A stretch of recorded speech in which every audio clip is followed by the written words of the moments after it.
কেতিয়াবা দেখা যায় যে ভালকৈ শান্তিপূৰ্ণভাৱে চলি থকা ঘৰ এখন হঠাৎ বিভিন্ন সমস্যাৰ মাজত ভৰি পৰে গৃহকন্দল আৰম্ভ হয় পুৰুষ আৰু স্ত্ৰীৰ মাজত মনোমালিন্য আৰম্ভ হয় ই কিয় হয় বাৰু বহু সময়ত ইয়াৰ কাৰণ গ্ৰহদোষ হ'ব পাৰে কিন্তু তাৰ লগতে আৰু এটি প্ৰধান কাৰণ হ'ব পাৰে বাস্তুদোষ ঘৰৰ বাস্তুদোষটো আমি নৈ কৰি চলিব নোৱাৰোঁ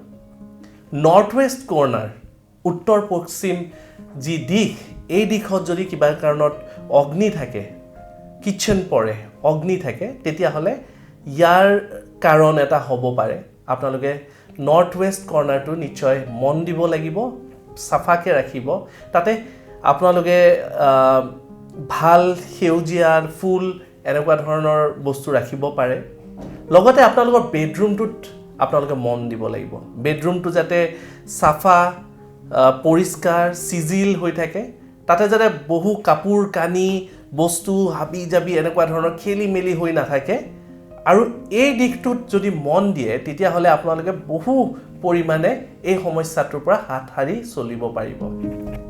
আপুনিও যদি কিছুমান সমস্যাত ভুগি আছে আৰু ইয়াৰ সঠিক সমাধান বিচাৰি পোৱা নাই তেন্তে ইয়াৰ সঠিক সমাধানৰ বাবে আজিয়ে যোগাযোগ কৰক বিক্ৰমাদিত্য এষ্ট্ৰো এণ্ড স্পিৰিচুৱেল চেণ্টাৰক যোগাযোগৰ নাম্বাৰ 8822 332200